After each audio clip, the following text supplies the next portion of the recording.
Hey, this is Brad from Heaven's Metal Magazine. I've got a treat for you. Recently had a conversation with a band that's located in Southwest Ohio called Weapons of God. They've got a couple of records out. These guys are fantastic. They're now trudging around the club circuit around here in Ohio, playing at clubs and churches wherever they can play their music. And their passion for metal is matched only by their zeal for our Lord. What's unique about these guys is they're not a bunch of, teens or 20-somethings. They're well-seasoned, put it that way. These are guys who grew up listening to metal, and we have a long conversation about their influences, where they came from, and their spiritual journey to get to where they are at. Learned a few things, but one thing I did learn is I should never, ever wear that Bengal sweatshirt when I'm sitting down doing an interview again. Wow, that's an unflattering side of me that I hope you all will never have to see again. So, hey, listen, this is Weapons of God. Enjoy the interview, and have a great time with this. Guys, this is just a conversation. Don't just a bunch of metalheads sitting around shooting the bull about stuff, about God, important things like that. And guitar, isn't that the two most important things? Some right up there somewhere. Family. Throw some family in there. Yeah, we'll throw family in there. Okay. So let's start. Hey, we're here. This is a Heaven's Metal interview with the band Weapons of God. You guys are based out of Middletown, Ohio, right? Pretty much? Kind of. Yeah, kind of. That's where we rehearse. That's, Middletown, Miamisburg. we like to keep it around Dayton area. That's where we like to try to claim it. How about the Miami Valley? How's that? That'll good. work. Okay. That's better. Miami Valley-based band Weapons of God. So, hey, let's go around and you guys introduce yourself. Steve. Steve McGowan. And what do you do in the band? What do you play? I'm a plumber. Vocals and guitar. Vocals and guitar. I'm Jay Hurt, and I do drums and vocals. I'm Leon Black, and I do vocals and guitar. I'm Ed Gerard, bass guitar, backing vocals. What do you do? I'm Rochelle McGowan, and I'm manager / anything else. I love it. I interface with you more than anybody, I think. So, I met you guys. Well, I met you at Immortal Fest, and we were there enjoying some classic Christian metal. And I was talking to you guys before we started recording. You guys aren't exactly what we call spring chickens. We'll say you are well seasoned. How's that? Well seasoned. So, Shake and baked. So let's and guys, just feel free to jump in anytime. And if I say something that is inaccurate, feel free to yell at me. I'm fine with that. It's okay. Same here. How did Weapons of God get started first? Tell me the story of the formation of the band. Well, I started the band back in 2011 under a different name at the time, with some past members, and the members involved through the years, and I think it was 2013 is when I decided to change the name of the band to Weapons of God. It wasn't until 2016 where we actually did our first gig. We did our first show with actually it was Leon, myself, and two members. They're not deceased. They're just not, Previous. Two members who are no longer with us. former members, right? God rest their soul. I say that's probably where it took off for us was 2016. As for the lineup now, I know Ed and Leon, myself, we've been together since 2019. Does that sound right? About 2019? I don't I know thought it when was you 2018. It was 18. Or for 2018, yes. I So came you on got board about- in 2015. Would you Yes. 4 years? So 18. You would Yes. know. And then as for Jay here, Jay is our newest member and our newest drummer. He just recently joined a couple months ago, so glad to have him on board. yep, I'm back at it, hammering it out. Awesome. Now, obviously, this isn't your full-time gig, so let's hear what you guys do for real. What's your real job? You said plumber. No, I'm just kidding. No, I work at GE Aviation up in Dayton. Awesome. Yeah. I work for a company in northern Kentucky called Haven Lighting, and I take care of all their shipping and receiving and what have you at their place. What kind of lighting do they do? It's what kind of lighting? Yeah. It's mostly like deck lighting, Okay, so lights for your pool, residential, that kind of yeah, thing. it's mostly outdoor stuff. Yeah. But do some kitchen and bath as well, but mostly outdoor lighting. Yeah, because when I hear lighting, I'm thinking theatrical stage lighting. So. Yeah, right. not quite, but yeah. I work for a little company called Alfrebro. That's actually a subsidiary of ADM Wild Flavors. It's a flavor company. Where I'm at in particular, where our focus is extract, aroma chemicals, and specialty chemicals. And I'm a transportation guy. I've been doing logistics, shipping, receiving, warehousing, internal, external movements for about 25 years, 26 years. And actually just recently had a job change, so I've been moved from managing their transportation to project manager, IT manager, and inventory control. So I'm getting ready to start kind of a new adventure, but it's with the same company. So I kind of like the idea. I'm going to miss my team. I had a good crew that I put together over the years, but I'm kind of looking forward to not having to be responsible for other people. So, but that's pretty much what I do. We ship, do a lot of hazmat transportation around the world, and that's kind of where my area of, I guess, expertise, if you will, has been hazardous materials movements. So, Awesome.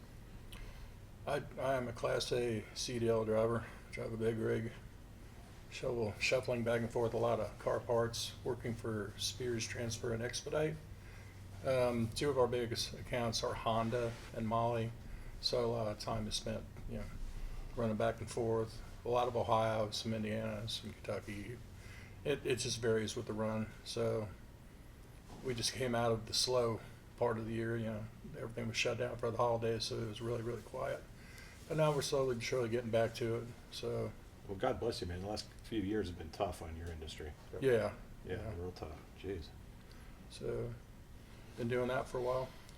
Other than Okay. that, just keep the home fires burning and letting these guys put up with me. That's great. what a thrill. Okay, so I went through this week and listened to a bunch of your stuff on Spotify, and I was trying to track down, because you know how it is when you listen to a band, you're like, oh, they sound like such and such, they sound like such and such. And I was listening to you guys, I was hearing little bits of different bands, but you don't sound like you're your own thing. Okay, so let's talk about that. What are some of the influences that are feeding into your music? I'm going to go with guitar first. I'm a big fan. I listen to a wide variety of music, all over the place really. But my favorite niche, if you want, I'm not a big fan of genres. I've always been somebody that's, play what you write. If you write something that sounds like punk rock and you like it, play it. If it sounds like death metal, play it. But I really get into the hardcore stuff. I like really aggressive music, nasty vocals. I like a mix, but that's kind of where I find my happy place. And when most people want to do this, I want to do this and crank it up. Yeah. So Yeah, I have a couple of sons who would get along great with you. Gee whiz. it's something I've been into for many years.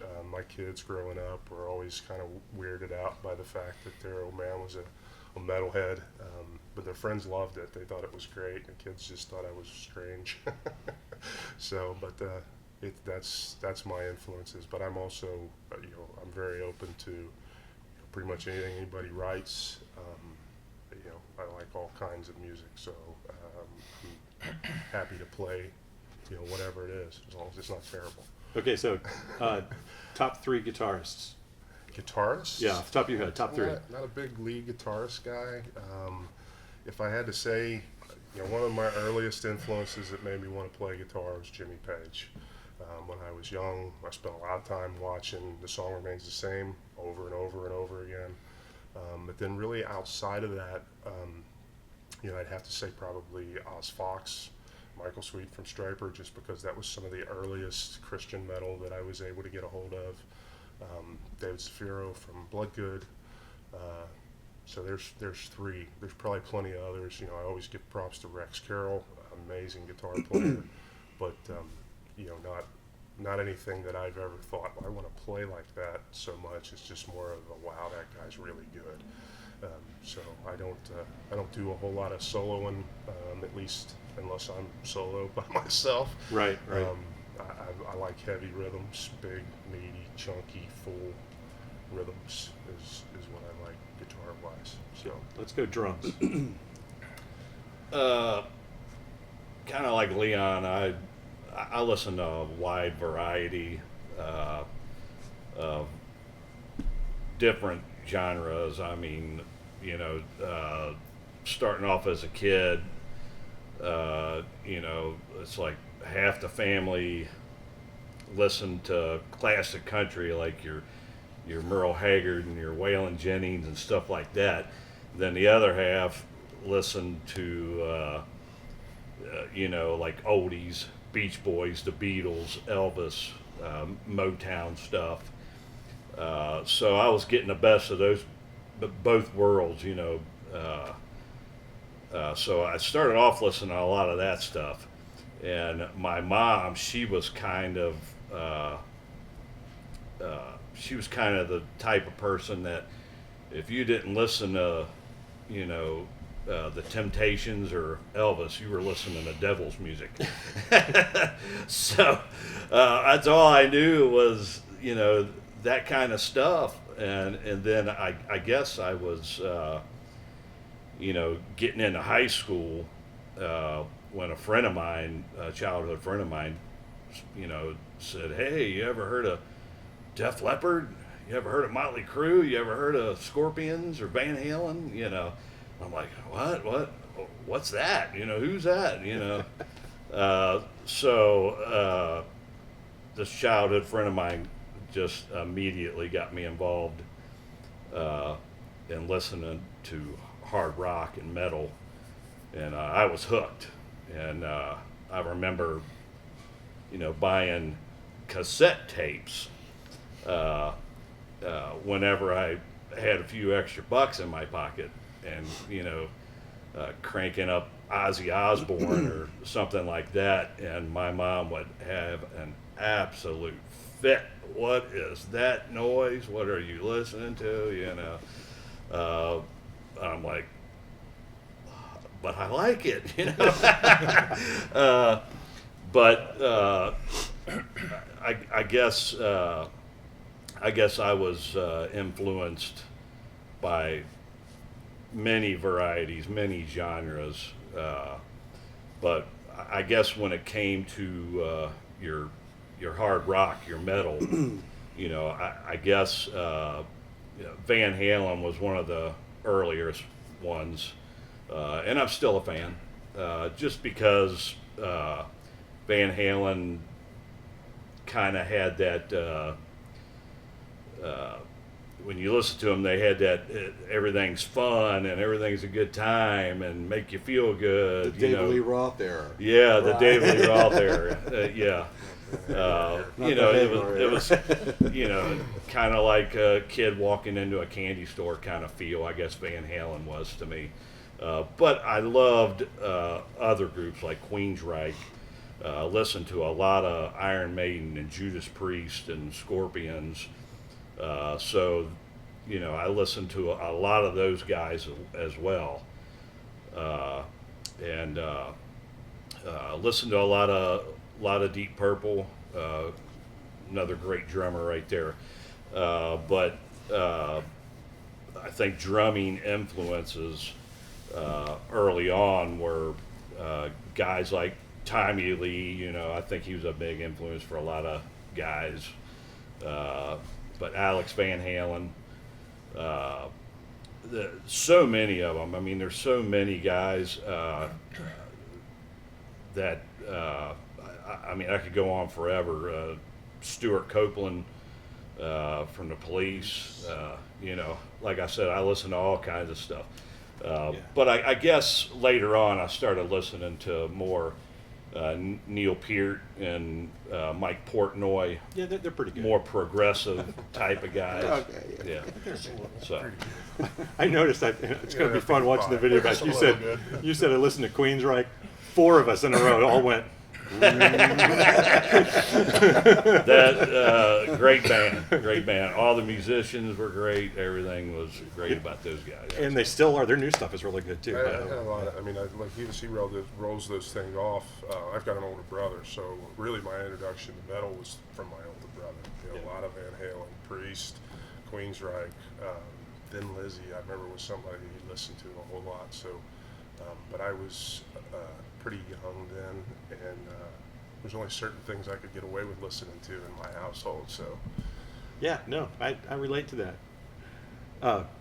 Steve, we talked earlier. You didn't listen to a lot of Christian music growing up. No, I didn't. Like I said, the only Christian bands I knew growing up was Petra and Stryper. I've heard of Petra, but I never really listened to Petra. I just knew the name. I was introduced to Stryper. I remember getting ready to go to school at the bus stop, and a neighbor friend of mine that morning was going to go to school, and he's like, "You got to listen to this. Tell me who this is." And he puts on Soldiers Under Command, and I'm like, "Oh man, who is that? I never heard this before." And he told me it was Stryper. I'm like, "Who's Stryper?" Because I was already listening to Warrant and the '80s hair band stuff, the Headbangers Ball. I wasn't around the right people that could lead me to all the Christian metal bands that I missed out on growing up. So now I'm having to play catch up. So, but yeah, instantly when I heard Stryper, I was just like, I want to do that. Because at the time I was going to church, and that young I wanted to put together a Christian. If this could happen, if this exists, I want to do this.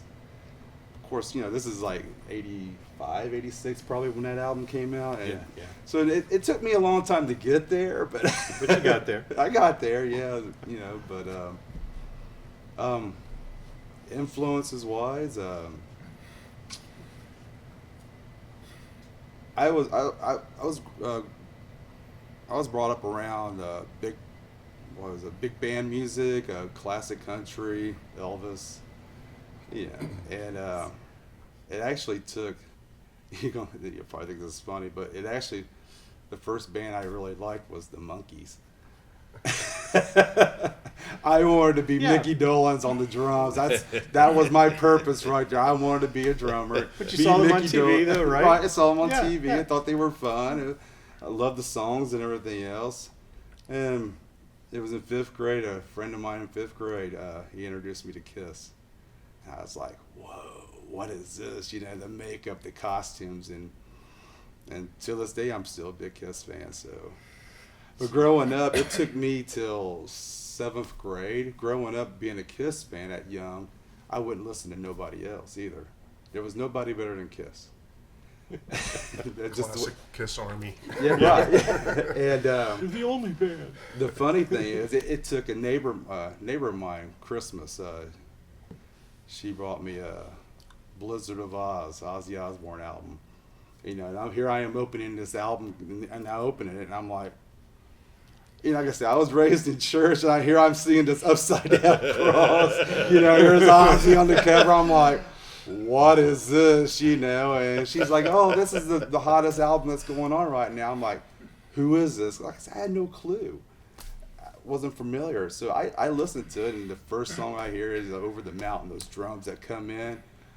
Instantly, I decided it's time to expand my horizons. Yeah, yeah. What am I missing out It's there? kind of an upgrade over what Kiss was putting out there. Oh, wasn't it? yeah. So instantly I became a fan of Randy Rhoads right there and then. Yeah. Yeah, Paul so. Stanley, Randy Rhoads. Right. You gotta Ace listen to Frehley, it. Randy Rhoads. You know, so, yeah. No So, offense. no offense, right. But, So, Mr. Bassman. Hi, how are you? I'm pretty old school when it comes to bass. Well, first off, the band that got me into rock and roll was Kiss. And I was drawn to the bass because I started playing guitar when I was 15, and I wasn't too bad at it, but there was just something about, I saw Gene Simmons' bass, those big fat cable strings, and just something drew me to it. So I was like, you know what, I started playing bass in '82, and I haven't looked back.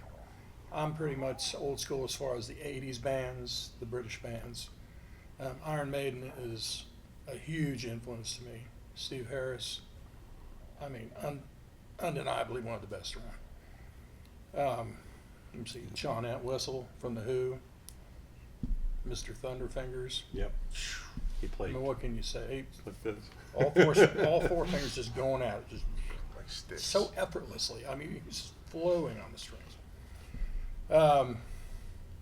So yeah, Ian Hill from Judas Priest. Yep. I don't think he gets the credit he deserves. He's a really solid bass player. And another underestimated bass player, I think, is Sting from The Police. That's not a metal band, but it's just nice to give these bass players the recognition they deserve, he's because so phenomenal. many of them are just, they don't get the credit that they deserve. I mean, holding down the bottom is not as easy as people always think it is. I mean, you can drive the E string all day long, AC/DC. No offense. I mean, they got some cool tunes. Nah. In all fairness, they put out some really cool tunes. But I'll tell you, some of the progressive metal is really cool too. Dream Theater, John Myung, the bass player. I mean, the guy's got fingers this long. I mean, he just plays this Yamaha 6-string bass, once again, so effortlessly. The man is a master of his craft. He's unbelievable. And his fingers are all flat because he's been playing Yeah. so long. But yeah, an honorable mention. Chris Squire from Yes. Oh, gosh, yeah. I mean, rest in peace. He was a killer bass player. No, the list goes on and on. There's just so many too many to mention. Yeah, so this conversation kind of proved my point. We got all these different influences coming in. You know, you're more new wave of British heavy metal and progressive metal, and you guys, that Kiss Army. I mean, come on. So you guys have gotten together. You're in your 40s and 50s. You're doing this stuff, and why? It's a good question. Why at this time in your life? Why are you doing this? Timing was right for me. I was kind of like Steve in a sense that, you know, I listened to all these bands off and on too, and was around people. You know, I think of Ozzy. I was exposed to Ozzy early on, Black Sabbath and stuff. But because of my upbringing, you know, I wanted to do something that was, you know, positive influence and Christian based, really. So when I started listening to Christian metal, you know, back in the day, and I think, you know, we were talking kind of before about how I used to subscribe to Heaven's Metal back when it was printed up on 8.5 by 11 paper and stapled together in somebody's garage. I wanted to do that, you know, and I've played in bands for, you know, a lot of years, and I would always kind of sneak my worldview into, you know, these secular bands that I was in. So when the time came around, really a mutual friend, a drummer that I had played with for years, Danny Hayden, God rest his soul, basically kind of snagged me. He and I were playing in a cover band. I was playing bass, he was playing drums. We were doing just some classic rock covers, working as a working band. And he basically kind of pulled me aside and said, I want to do something that means something more. And he was like, I know this is right up your alley. You've always been interested in Christian metal. You know more about Christian, you know, rock and metal music than anybody I know. I want you to come and be in this band with me if we can, you know, make it work. And you know, I told Steve from the get-go it's something I'd wanted to do for years and years and years. So I feel blessed to have the opportunity. If you told me when I was in my early 20s that I would still be doing this and gigging at 51 years old, I probably wouldn't have believed it. There were probably times during that time that I didn't know that I would even see, 50 years old. But the opportunity was there, and I feel very blessed and very grateful to have the opportunity to be able to get out and share, the positive message. And like I said, more of for me, it's a worldview. I'm not not big on the term religion. I don't consider myself a religious person as far as that goes, but just all-encompassing everything that I do is influenced by my relationship with Christ, and I want to, I want other people to know too. I want to share the good news, the hope that keeps me going day in and day out, so that when people are in dark places and depression and things of that nature, that they can have something that they can hang on to that's been very, very, very influential on me my whole life. So I consider myself blessed to be able to do it. I hope to keep doing it as long as I possibly am able. So Yeah, there was a time where Sir. we were needing a drummer, and Rochelle knew Danny with Mike working, her husband Mike, which is my brother.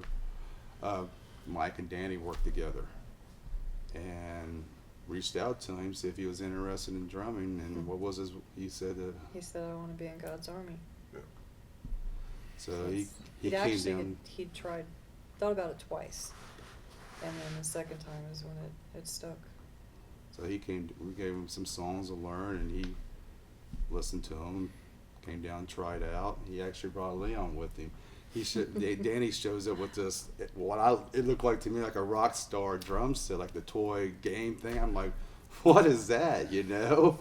And he sets it all up, and Danny tries it out, and he was phenomenal on this electronic drum set. I mean, he just do his thing, switch sounds in between beats, and everything. He was killer. a little And- Roland HD1 5-piece, all one-piece kind of 5-piece kit. Yeah, that And, unfolds and flips up. Yeah. he could play the Yeah, snot yeah. out of that thing.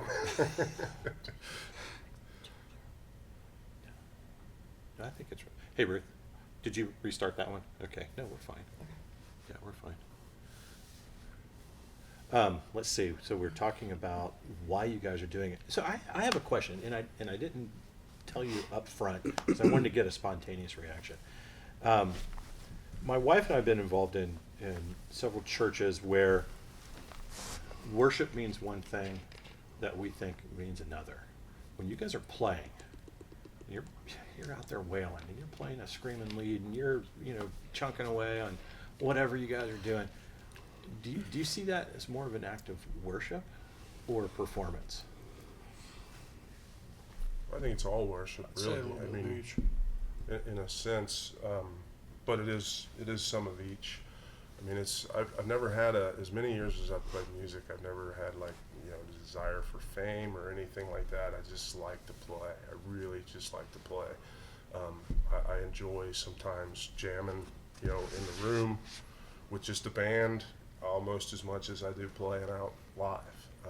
Getting out live, I think the most that I get out of that is fellowship and meeting people, and then when the opportunity presents itself as God sees fit, to share. So to be able to get up and share that, that message and stuff, that's how I feel about it. I mean, there's other times, I guess there's places where it feels, a song at one show may feel more worshipful, if you will, than maybe it does at a different show, but that's as the Spirit moves, that's where we're supposed to follow. So, Do you guys consider yourself this is always a fun question because you read comments on Facebook and YouTube and people say, well, we're not a Christian band, we're just a band of Christians.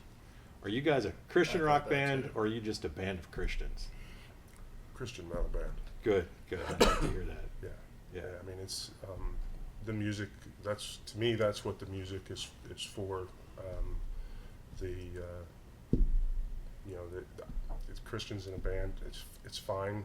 I have no judgment. Don't feel any judgment on anybody. Do what you feel like you're supposed to be doing. But I also have no qualms about saying that we are a Christian metal band. Yeah.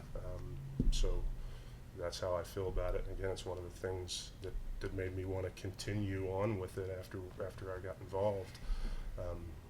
And I think that should be fine as well. I took my boys to see Brian Headwelch and his what's the Christian band that he has? Love and Death. Love and Death. Yeah. They played at the Underground, and I remember standing in the Like to back see and that. watching, and kids had their hands raised. I mean, it was a time of worship where, I mean, just you can't get much heavier than Love and Death, but you know. Pretty good stuff. And I leaned over to Chris, one of the dads who his kids were there too, and I said, "Look at this, man! This is like these kids are worshiping." Do you guys have any stories like that where you're up on stage and you look out and you realize that something else is happening out there other than just people enjoying the music? Now they're usually leaving. I'll tell you, we do have an instance where we have touched some people with the music. I mean, I think Stephen Rochelle can tell you more about it when we did that gig in Kentucky. Well, Lima also. Yeah. Yeah, Lima, And the- people were, I mean, Chains touched Unchained, the in the first heart. Chains I Unchained. see it more than I think they do even up on the stage because they're so focused on each other and what they're playing, and I'm taking pictures. And I'll see people with their hands raised, and I always try to get that in the picture, even though it may be a silhouette, because I like how how it looks. And there's so many times that, like in Lima, we had a woman that came to him, was talking to him, and then I went over because I, try to pray with the women with them, and she actually ended up giving us a Ouija board that day, and she started going to church there at the church that they played at, because like we kept in contact with the church a little while after that, and because of his song that they Yeah, wrote there's called a Ghost. song called Ghost that we play, and I give a little testimony before the song about my past experience. What I was ghost hunting, Ouija boards and stuff like that. And yeah, this woman, she came up and she just bought one of the. It wasn't really the actual Ouija board Parker Brothers game, but it was like a little Replica plastic. about like that a big. little decorating thing, and she just bought there was a fair going on that day, and she started telling us these stories about these evil strange spirits invading her, that her ex-husband or somebody was dabbling in with all this dark evil stuff, whatever was going on. And I asked her, do you want to get rid of this? Do you want to be rid of all this? And she said yes. So we laid hands on, prayed over her, and she gave the Ouija board over to Rochelle, and we hooked her up with a pastor there at the church where we were playing at. And the last we heard, she was singing in the choir and there at the church. And that evening after the show was over, we're going home, and she's like, here. She handed me that Ouija board. She's like, get rid of this. So we're going down 75 and right out the window. I just started feeling weird. I'm like, I don't want to throw it in a trash can where somebody can get it. She's like, get this out of here. And there's a semi right beside us. I'm like, throw it out the window. Be the frisbee. So we littered. That's hysterical. But that kind of makes it all worth it, doesn't it? Oh, You know, absolutely. like If one it's person. just reaching Yeah. to one. It's, Yeah. yeah. Yeah, like It's you just- mentioned, what was the name of that place down there in northern Kentucky we played at? Yeah. Peacocks Erling. Peacocks. Peacocks. Yeah, I mean, this was a bar we played at with some other secular bands, and one of the things that struck me about that was, I think we played third out of 6 bands, and there was quite a few people there. And after we got done playing, there were numerous people that approached me and said, something to the extent of, I hear the lyrics, I hear what you guys are singing about, and it takes a lot of guts to come into a place like this and preach the gospel. Now, we're not a big preachy band. We ain't No. trying to get in your face and tell you how wrong you are. More about the love and acceptance kind of a thing. But it caught me sort of off guard because I guess hadn't really thought about it necessarily that way. But these are locals in the bar or whatever, people that, and it was more than one person that approached me and said, you guys are a really good band, really enjoyed your set, and appreciate the fact that you're willing to come into a place like this and spread the gospel. And we had a woman there that night too that came to us and said that she was in a dark place and on her way home, and came by and just felt like she was led to come in there. Came in during our set or whatever, and then we ended up talking to her and went outside with her and had some longer conversations and prayed with her. And it was just it's one of those things where God's going to put you where he needs you to be. And as long as we're not too bullheaded to listen and follow that guidance, he knows what he's doing. He'll make it work out. So it was just a really, to me, it was a different experience for me. I've been, like I said, in bands before where people come up and talk to you and have things to say about your music or whatever.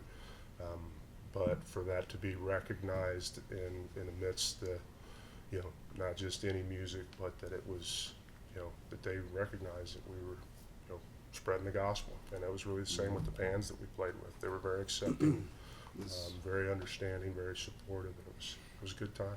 We did a show in Addison. He's opening up for a band. I don't know if you ever heard him, Out of Darkness. And I didn't see it happen. And my pastor was there at this show. He come to see us, and Rochelle, both of them saw this happen. I saw this. And again, it happened during the song Ghost. And This you saw it happen. this guy had been headbanging all night in the middle of the floor, and they're up there playing. In the first couple songs he did, and he started doing Ghost, and he couldn't anymore. And he literally, it was almost like he was choking. There was nothing coming out. He couldn't headbang. It was his scene. And I went over and said something to our pastor, so he started watching. And it literally sounded like someone was hissing at the moment. And they finished Ghost, so they started another song. He came back up, and it's on video. He couldn't. After that, it's like he couldn't headbang anymore until they were done. He wound up leaving, didn't he? Yeah. He left. Yeah, it was the strangest thing we've ever seen. Well, man, if you keep playing that song, you're going to lose your audience. Everyone's going to be leaving. I'm trying to tell him. But from what I see, well, and we were out at Chains Unchained, and Tony Marks, who has the Girl radio station out there, his daughter was there, and her favorite song is Ghost because of her past. And I took pictures and videos and was watching her reaction while they were playing it, and it really affected her Yeah, too. she had rededicated her life Yeah. that evening Yeah. to Christ. So There's a lot of people I've seen that watching that they don't get to see where it affects them. As far Okay. as all those bright lights shining in your face. So when you wrote Ghost, let me rewind. Let me rephrase the question. We talked about Theocracy earlier, and the Theocracy song "I Am" I consider one of the greatest songs ever written by anybody. And I firmly believe Matt was spiritually inspired to write that song. There's no other explanation for it. Yes. Do you feel that way about Ghost, seeing the response and what happens when you play that song? yeah, I do. I mean, the song is literally just about my experience with the ghost hunting, and the whole time that instead of looking for the wrong ghost, I should have been looking for the Holy Ghost. And then at the end of the song, it talks about finding the Holy Spirit and reconnecting and everything else. So, yeah, when I wrote that song, that was by far all, yeah. If you watch It's- the video that we did, the official video, and I don't even know if you guys have noticed Oh, yeah. it, I've noticed. when he's standing in front of, it was a Catholic church in Middletown that we were standing in front of, and he's standing there in front of the doors with the windows. And there's the part of the song where he says, Still is to light. whisper. he says, I know, and I know you're there. I hear your whisper. I know you're there. All of a sudden his hair moves. But And it hadn't I think moved. it's a coincidence. Breeze. It's, A it's, breeze blows up. a breeze, but it's like, just at the time, it hadn't done it the whole time I was videoing him, but then when he said that, and we didn't notice it till after we were watching it play back. But it was at that moment, I know you're there, and his hair moved. It was just. Cue the box fan. There's no box fan. Someone's off with the bellows. Bellows. I think so too. I think it was deliberate. I don't believe in coincidence, brother. It was, Well, I mean, the name of the band is Weapons of God, and one of the greatest Christian metal songs ever is "Weapons of Our Warfare," and we always talk about the spiritual warfare thing, and you guys are fighting it. And you go into bars and you're playing with other bands, and that's not exactly a Christian-friendly environment. Do you find, again, let me rephrase the question. Do you find you're accepted more amongst secular musicians than you are a lot of Christians because of the style of music you're playing? I find it very rebellion. I don't know if that's the right order to go in there among secular bands and go in there just to do what you're called to do and be the demon screaming. You know, I don't know. I don't know if that's the right term to use. I don't know. How- I Some mean, people like to listen to, I mean, there's traditional Christian music, which is awesome, but we're not your grandma's gospel. No. It's heavy edge stuff, but I mean, we write with the guidance of the good Lord and hoping that something positive will come out of it and, you know, make a good witness. So it's pretty exciting. Pretty exciting. Since the band has started, I have found it's been very interesting. You would think the whole Christian metal rock scene would be a lot different than the secular world. And since we've been doing this, I know me personally, I have found that it's pretty much the same. I mean, you still have some people you have to deal with, some people that are not so kind, you know, even in the Christian rock metal world, I have found. But Competitive. it's competition. It just seems like there's a lot of competition and not a lot of brotherhood, helping each other out. Because even, I mean, when I was playing in secular bands back in the day, there was so many. I'll scratch your back, you scratch mine. There was bands, yeah, come play with us. Yeah, we need an opening band, blah. And it's doesn't seem so much like that, especially to me, it seems like that, especially in the Christian rock metal scene. I don't know. It's changing though, because what I see doing the business end of it, when we first started working with this together, there wasn't a whole lot in Ohio, Kentucky. I mean, it was kind of like we were out here on this, and even when you came. And now there are more bands in Ohio, and it's starting to happen, where the bands are starting to work together, and there's a couple, the band in Lima, and there's different ones that we're trying to pull it together like that. Yeah, I think that's very cyclical. When my son was in high school, he was in a Christian metal band. They played at the Underground all the time, and there were a lot of bands, local bands. It was a big local hardcore scene playing there, and then it like died instantly.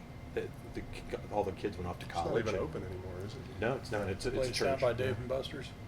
No, it's over by what was Cincinnati Mills Mall. Okay. So I guess it's kind of close to David Across Buster's, the but- street, Yeah. Forest Fair area. Yeah. I've seen some good shows in there. I saw a ton I'd of love good to play shows. that place. Yeah, it was great. It's a cool place. It is. It's a cool place, and they were doing really good, and then all of a sudden the entire scene just died, and now we're starting to see a little resurgence of it, and I'm encouraged by it. I'm encouraged by you guys, you know, out there doing this thing is great. And then we go to Immortal in the middle of Farmville, Ohio, and you know, got all these classic rock bands coming in, and it's only going to get bigger. Yeah. Because they're doing a much better job promoting it this year, I think, than last. I think we're going to see a big turnout this year, so which is good. I'd love to get a night where it wasn't all classic, well-known bands, more local bands like you guys coming in and playing. I think that would be fun. Yeah, I try to get us do a in there, showcase, like do a showcase kind of thing, you know. Yeah. I think that'd be fun. So it may be coming, you know. It may be, You know. yeah. Steve, the guy who runs the place up there, he's got a passion for Christian metal, so that's good. You know, I think he might be open to it. We'll see. Yeah, I think how many emails have we sent Steve about trying to throw us in as a third band for Striper and Mike Tramp for that show? Someday. Come on. We've sent like 2 or 3 emails trying to Keep on. Just keep at it. more. Keep at it. So you guys, your last album came out. What was the release date on the last album? September 21? 20? 2021. 21. So September it's 2021. a little over a year old. 26? What's the next step? What's in the future? Hopefully another album at least. Writing fresh material. 10 more albums would be nice. But yeah, writing, kind of in the process of, you know, Jay's still new, so catching him up to speed with with material so that we can maintain commitments to play where we've been asked to play. But yeah, I mean, I'm constantly writing riffs, and to be able to pull this stuff together and get, a nice chunk of new material, to go back into the studio again and record another record. So I'm looking forward to that.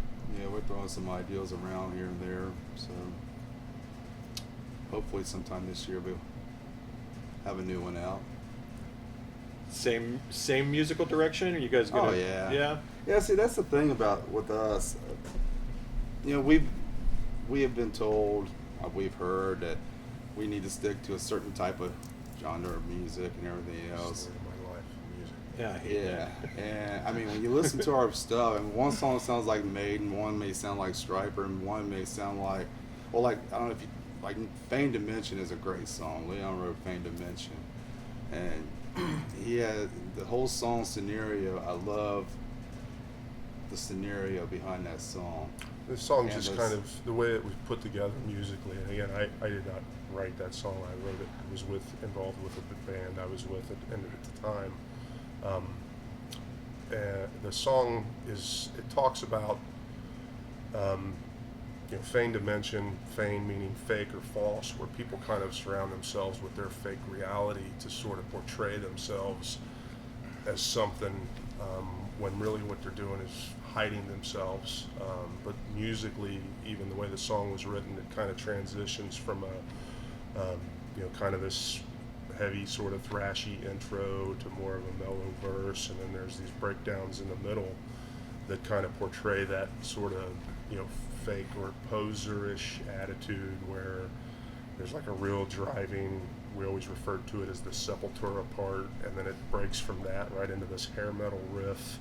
The Dawkins. We call it the Dawkins riff, and then behind that even another, more of a traditional kind of hardcore, like a mosh feel drive it was kind of arranged that way intentionally to sort of complement the way the lyrics talk about, covering things up. Some people people do this everywhere.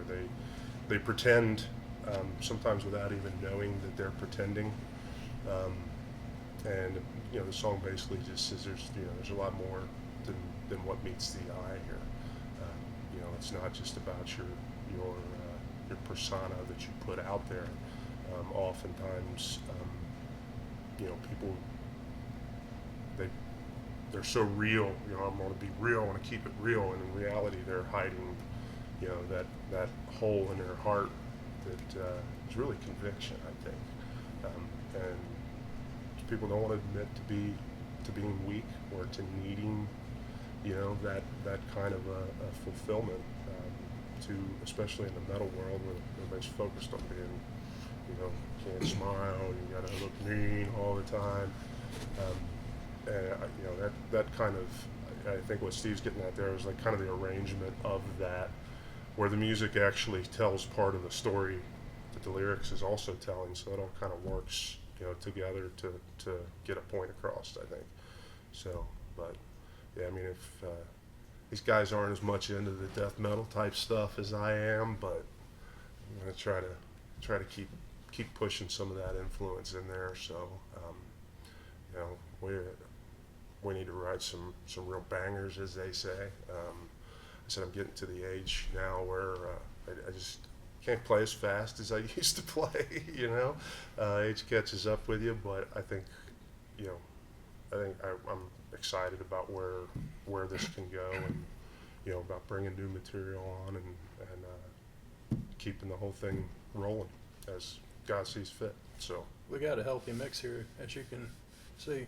Yeah, wide variety. Another thing, I'm a big classical guy too, and I think I'm going to throw these guys a piece of Bach or something. the band I was in before, and I said a story of my musical career. We used to always be told we would open for cover bands in places, but I've been playing original music really since right after I started playing music, and we would often be told, and I still hear that now, is that and we write music that's more for musicians than it is for the average listener. The average listener, you know, can't follow from one genre to another genre, and they're like, what are these guys, what are these guys trying to do here? What kind of music do you call that? And I get that a lot. I'm like, it's all metal to me. It's all metal. You can call it all the subgenres and everything else, and that's fine if that's what you want to do. But for me, it's all metal. It's all just different intakes, I guess, or input, or whatever you want to say. But I like to mix it up. It's nice to be able to go from kind of one style or feel into another, and even sometimes within the same song.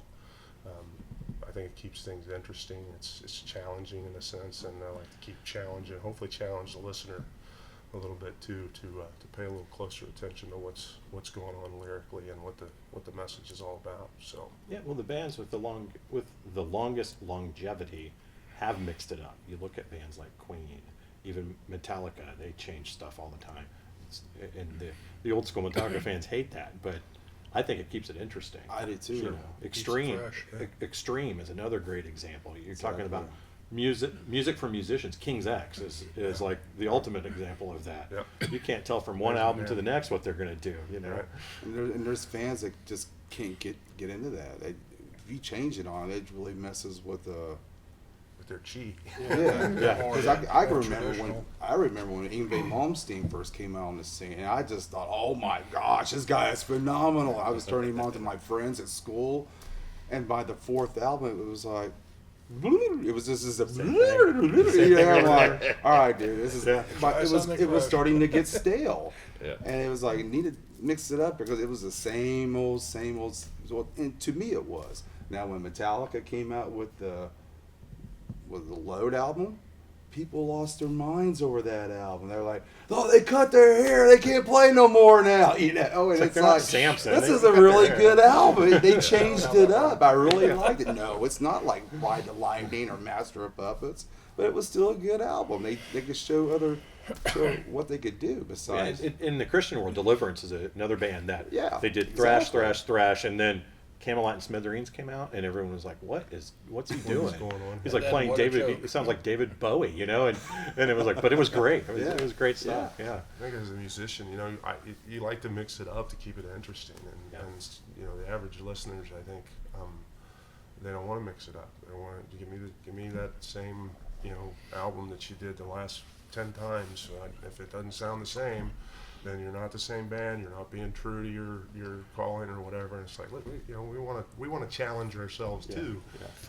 Yeah. I don't think anybody wants to write the same album, except for maybe AC/DC. Yeah, Yeah. But you know what you're good at, and you stick with what you're good at, then Like have at it. So- Angus Young said, and just because I don't necessarily prefer to listen to this particular album or that particular album because it doesn't suit my, what I want to hear, it doesn't mean it's not good. Right. That's just one person's opinion. So yeah, I like Angus Young's quote. Someone accused him of recording 13 of the same albums, and he goes, "That's not true. We've recorded 14." 14 of the same? Okay. Nice. So at least they own it, it's a solid formula. I mean, you can't say they haven't been successful with yeah, it. So. right, exactly. We got about 10 minutes left, guys. We can keep on going. I do want to get to. We've talked about the formation of the band, but where are you guys? Where did you come on your own personal spiritual journey? If you want to share a little bit of your testimony, when you came to know the Lord, you were an evangelist kid. Yep. That's always fun. I'm a preacher's kid, so I know what it's like growing up in that kind of household. But yeah, if you don't mind, just jump in. Any one of you share your experience. You've been quiet. He's waiting for me to stop talking.